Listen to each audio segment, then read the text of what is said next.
നമുക്ക് ഈശ്വരനോട് നന്ദി പറയാം. ഇയാൾ രക്ഷപ്പെടും. It's A miracle. വൈദ്യശാസ്ത്രത്തിന് ഇനിയും കീഴടങ്ങിയിട്ടില്ലാത്ത യാഥാർത്ഥ്യം.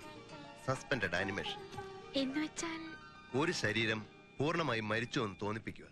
പക്ഷേ ജീവന്റെ ചലനം ഒരു ഡോക്ടർക്കും തിരിച്ചറിയാനാവാത്ത വിധം ഉള്ളിൽ എവിടെയെങ്കിലും ഒളിപ്പിച്ചു വെക്കുക. അത്ഭുതം എന്നൊക്കെ പറയാവുന്ന ഇതുപോലുള്ള സംഭവങ്ങൾ ഇതിനു മുമ്പ് ലോകത്തുണ്ടായിട്ടുണ്ട്. എനിക്ക് വിശ്വസിക്കാനാവുന്നില്ല. വിശ്വസിച്ചേ പറ്റൂ.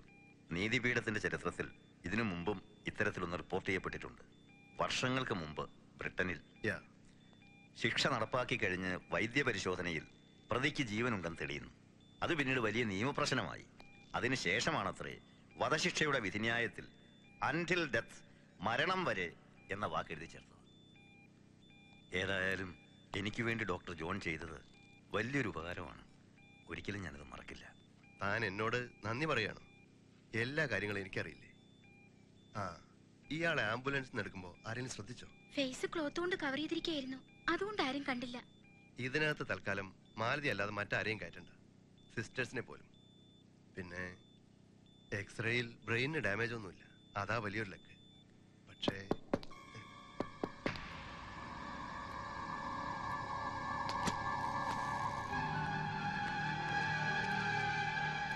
രവി അവിടെ നിൽക്കും.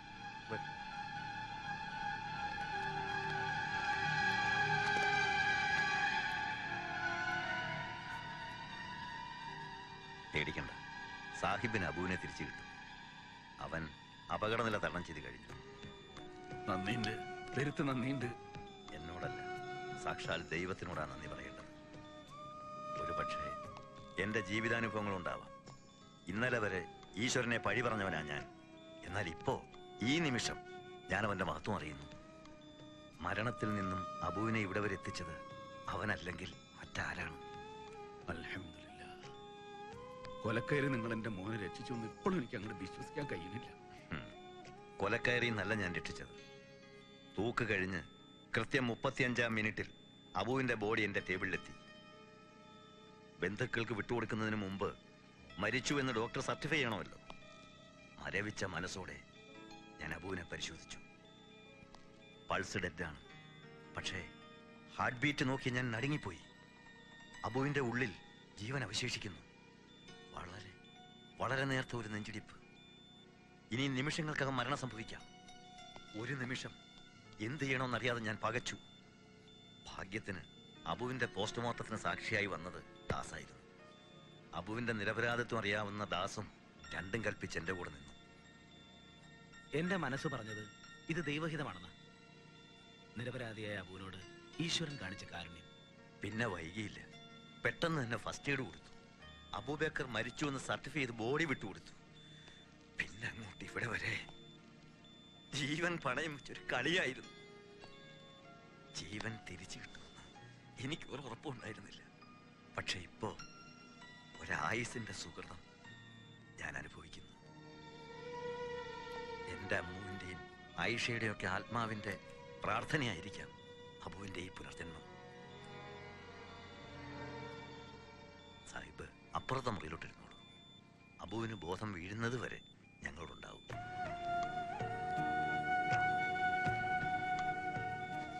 വേണ്ട ഡോക്ടറെ, രാത്രിയും പകലും കണ്ണിൽ എണ്ണ ഒഴിച്ച് ഞാൻ എന്റെ കുട്ടീൻ്റെ അടുത്തിരുന്നോളാം. എന്റെ മോന്റെ കണ്ണൊന്ന് തുറന്നു കിട്ടിയാൽ മതി. കണ്ണു തുറക്കും, അങ്ങ് വിഷമിക്കണ്ട. എന്റെ മോളി ആശുപത്രി തന്നെ ഉണ്ടായത് ഹയറായി. നാട്ടിലാർക്കും സംശയമൊന്നുമില്ലല്ലോ? ഇല്ല, ഇവിടെ തന്നെ കബറടക്കിയെന്നാണ് നാട്ടിൽ പറഞ്ഞത്. അബുവിന്റെ ശവശരീരമെങ്കിലും കാണാനായി വലിയ ജനക്കൂട്ടം തടിച്ചുകൂടിയിരുന്നു.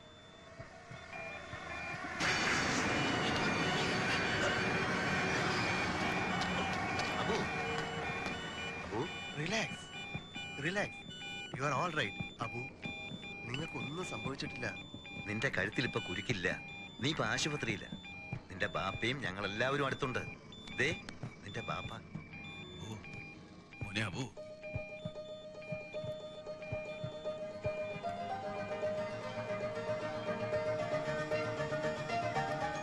നമുക്ക് തളിയൂർക്ക് പോണ്ടേ? ദേ രാഘവനൊക്കെ വന്നിട്ടുണ്ട്. പഴയ കാര്യങ്ങൾ എന്തെങ്കിലും അബുവിന് ഓർക്കാൻ കഴിയുന്നുണ്ട്? നമ്മുടെ തങ്കച്ചന്റെ നാടൻപാട്ട് നീ ഓർക്കുന്നില്ലേ? ഒന്ന് ഓർത്ത് നോക്കി.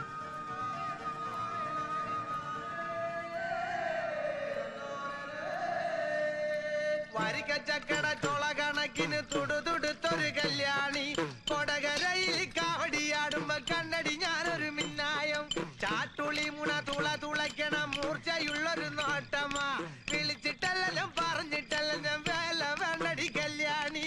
അടിച്ചോ? ഫിറ്റായിട്ട് ഇവിടെ കിടന്ന് വാള വെക്കരുത് കേട്ടോ. നഹി നഹി നഹി എന്ന് പറഞ്ഞിട്ട് പിന്നെ എടുത്ത് മോന്തുവാണല്ലോ. മോന്തുടാ മോന്തും, അതാണ് പട്ടാളക്കാരൻ, ആര്? എന്റെ കൂട്ടുകാരൻ. പാപ്പ എങ്ങനെ ഇങ്ങോട്ട് വന്നാ ഇവിടെ ഇപ്പൊ കൊലപാതകം നടക്കും. പാപ്പന്റെ കംസന കൊല്ലാൻ? അല്ല, എനിക്ക് മനസ്സിലാവേണ്ടി ചോദിക്കാ. സ്വന്തം വീട്ടിലിരുന്ന് ഒരു പെഗ് റമ്മ് പോലെ അടിക്കാൻ വായിക്കുന്നവൻ എങ്ങനെ പട്ടാളക്കാരനാവാ? അപ്പാണ് ഞാൻ പറഞ്ഞ ഈ പട്ടാള ലാത്തി പുള്ളുണ്ട്.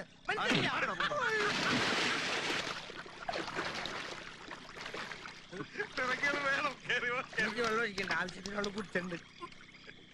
ആ ബുട്ടി, നീ കഥ മുഴുവൻ പറഞ്ഞില്ല. ദേ, ഇത് കേൾക്കുമ്പോഴേ എനിക്ക് ചൊറിഞ്ഞോണ്ട് വരുന്നേ. നടന്ന സംഭവം അങ്ങനെ കഥയാവുന്നേ. ഓ സോറി, കേൾക്കുന്നൊരു സുഖം കൊണ്ട് പറഞ്ഞതാ. നീ പറഞ്ഞു. അങ്ങനെ ദ്രാ സെക്ടറിൽ കുത്തനെ കിടക്കുന്ന മഞ്ഞുമല കയറി ഏറെക്കുറെ മുകളിലെത്തിയപ്പോ ഞങ്ങൾ പാകിസ്ഥാന്റെ ബങ്കർ കണ്ടു. ഉടൻ മേജർ കാലിയ ഒരൊറ്റ അലർച്ചയാണ്. അയ്യോ, ഫസ്റ്റ് അറ്റാക്കാണോ? അറ്റാക്ക് എന്ന് പറഞ്ഞാൽ ആക്രമിക്കുന്നതാണ്.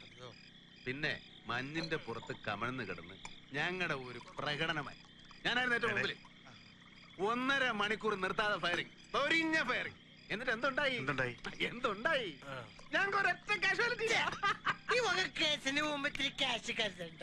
ഇവിടെ കാഷ്വാലിറ്റി എന്ന് പറഞ്ഞാൽ അതല്ല, നമ്മുടെ ഒരൊറ്റ പട്ടാളക്കാർ മരിച്ചിട്ടില്ല. പാകിസ്ഥാന്റെ 17 പട്ടാളക്കാര് ഫ്ലാറ്റ്. വെള്ളടിച്ച ഫ്ലാറ്റ് ആവും, വെടി വെച്ചാൽ എങ്ങനെ ഫ്ലാറ്റ് ആണെന്ന് മനസ്സിലായില്ല. ഇത് പുള്ളു.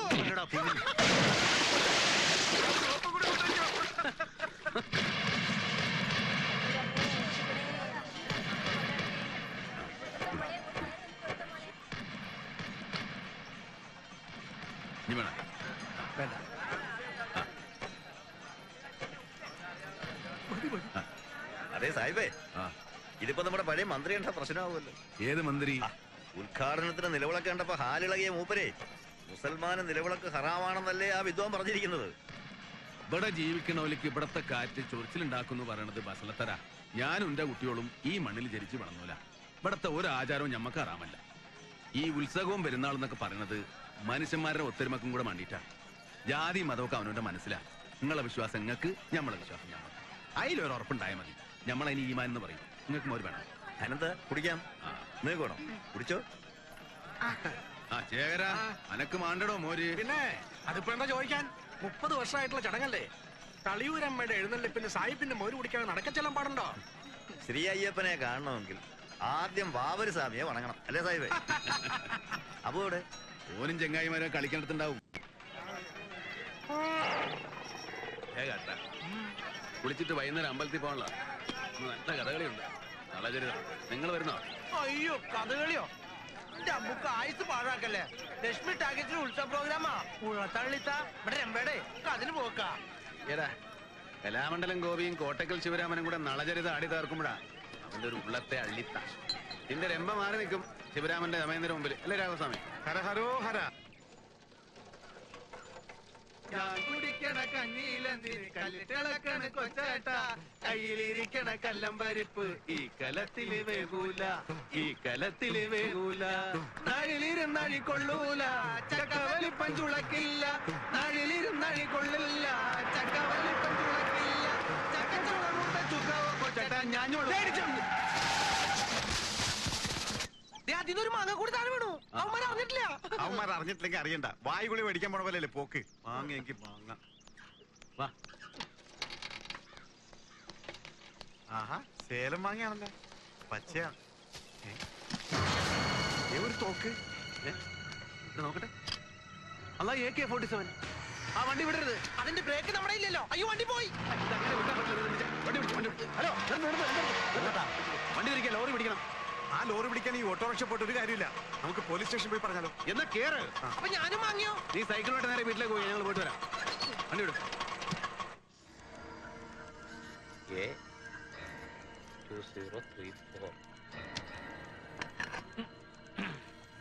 AK-47 ഉള്ളത് പറഞ്ഞാൽ ഞാനിത് നേരെ ചൊവ്വയെ കാണുന്നത് നല്ലപ്പോഴാ. അന്നേരമല്ലയോ ഓരോ അവന്മാര് ചക്കയ്ക്കകത്തും മങ്ങയ്ക്കകത്തും വെച്ച് ഒലത്തുന്നത്. നല്ല വെയിറ്റ് ഉണ്ടല്ലോ. എന്തായാലും താൻ പറഞ്ഞതുപോലെ ഇതിനകത്ത് എന്തോ ചുറ്റിക്കളി ഉണ്ടെന്നുള്ളത് ഉറപ്പാ. എന്റെ അറിവിൽ മിലിറ്ററി കഴിഞ്ഞാൽ ഈ റൈഫിൾ യഥേഷ്ടം ഉപയോഗിക്കുന്നത് ISI പിന്തുണയുള്ള തീവ്രവാദി ഗ്രൂപ്പുകളാണ്. ആ വഴിക്ക് ഒരു അന്വേഷണം നന്നായിരിക്കും. ആ വഴിക്ക് ചിന്തിച്ചാൽ സംഗതി കുലുമാല. വരട്ടെ, നമ്മളൊക്കെ ഇവിടെ കാക്കിയിട്ടുണ്ടിരിക്കുന്നത് ശരിക്കാനല്ലോ. ആ വയ്ക്കോ അബൂക്കറെ, ഇവിടെ ഒപ്പിട്ടെ. പിന്നെ അബൂക്കറിന്റെ വീട് എവിടെയാ ശരിക്കും? തളിയൂര് ക്ഷേത്രത്തിനടുത്താ. ആഹാ, ആ എന്തായാലും താൻ ചെയ്തത് വലിയൊരു കാര്യമാണ്. ഒരുമാതിരിപ്പെട്ടവരാണെങ്കിൽ ഇങ്ങനെ വല്ലതും കിട്ടിയാൽ വല്ല ആക്രിക്കടയിലും കൊടുത്ത് കാശ് മേടിക്കും. പക്ഷെ താനൊരു പട്ടാളക്കാരനായതുകൊണ്ട് കാര്യത്തിന്റെ ഗൗരവം മനസ്സിലാക്കി. Anyway, thank you Subedar. ഇത് ഞാൻ അങ്ങനെ വെറുതെ വിടില്ല.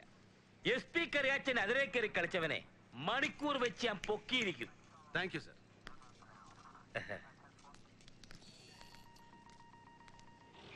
SP അബുനങ്ങ് പിടിച്ചെന്ന് തോന്നുന്നു. എനിക്കാരും വലിയ സന്തോഷത്തില. കൊണ്ടുപോയി കൊടുത്തത് കൊച്ചു കാര്യമൊന്നും അല്ലല്ലോ. എനിക്ക് തോന്നുന്നത് ഇതൊരു റാക്കറ്റിന്റെ ആയുധക്കടത്തുമായി ബന്ധപ്പെട്ട സംഭവമാണ്.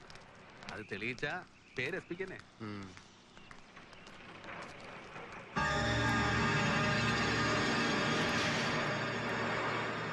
ഇത് ആ ലോറി തന്നെ. അതെ,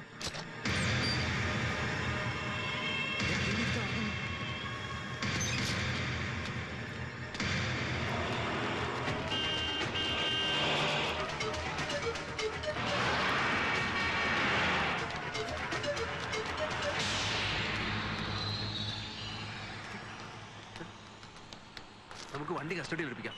വാ.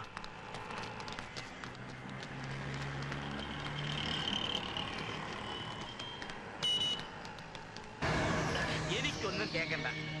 സാധനം സുരക്ഷിതമായി എത്തിക്കേണ്ടത് നിന്റെ ഉത്തരവാദിത്വമാണോ? അതെ, പക്ഷെ എന്റെ കയ്യിൽ നിന്ന് അങ്ങനെ തെറ്റുപറ്റില്ലെന്ന് സാറിന് അറിയാലോ. എടാ, ഇപ്പൊ പറ്റിയില്ലേ? ഇത് മച്ചാങ്കളിയൊന്നുമല്ല. ഒരു പിഴവ് പറ്റിയ പിന്നെ തല കാണില്ല. ചുമ്മാ ഒന്നും അല്ലല്ലോ. ലക്ഷക്കണക്കിന് രൂപ വാങ്ങി ഞണ്ണിട്ടല്ലേ. ഇതിപ്പോ ഭാഗ്യം കൊണ്ട് ആ പട്ടാളക്കാരന്റെ കൈ കിട്ടി.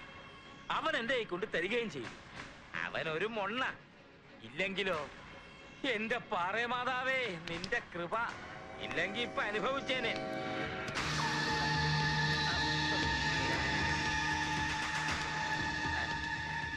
അല്ല, അബൂബക്കർ പോയില്ലായിരുന്നു? പോയില്ല. അതുകൊണ്ട് SP സാറിന്റെ തനിനിറം കാണാൻ പറ്റില്ല. അതെന്താണോ അങ്ങനെ? SP കറിയാച്ചന്റെ അതിരെ കയറിയ വണ്ടി മണിക്കൂറുകൾക്കകം പൊക്കുമെന്നല്ലേ സാറ് പറഞ്ഞത്? പൊക്ക് ദാ നിൽക്കുന്നു കൺമുമ്പില്. പുറത്ത് സാറിന്റെ മൂക്കിന് താഴെ കിടപ്പുണ്ട് തോക്ക് കിടത്തിയ കള്ളവണ്ടി. അതും പൊക്ക്. എന്താ പൊങ്ങുന്നില്ലേ? ഇട്ടിരിക്കുന്ന യൂണിഫോമിനെയും പിറന്ന നാടിനെ ഒറ്റിക്കൊടുത്ത് കിട്ടുന്ന ശമ്പളം കൊണ്ട് താൻ ഇനി അധികകാലം സദ്യ ഉണ്ണുകലന്റെ കറിയാച്ച. ഇത് പറയുന്ന അബൂബക്കറാ, സുബേദാർ അബൂബക്കർ.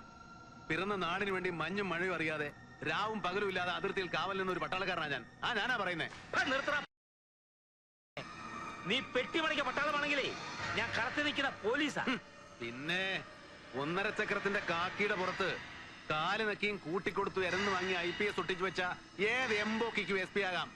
പക്ഷേ ആത്മാഭിമാനമുള്ളൊരു പോലീസുകാരനാകണമെങ്കിൽ, നട്ടലുള്ള ആണൊരുത്തനാകണമെങ്കിൽ നല്ല തന്തയ്ക്ക് ജനിക്കണം.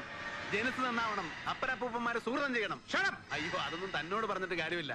പക്ഷേ ഇവനെ ഞാൻ വെറുതെ വിടുകയില്ല. സത്യം പറ, ആ ലോറി മുഴുവൻ തോക്കുകളല്ലായിരുന്നു. ഇതെവിടെന്നാ തനിക്ക് കിട്ടിയത്? സേലം മാങ്ങയ്ക്കകത്ത് എങ്ങനെ വന്നു AK-47?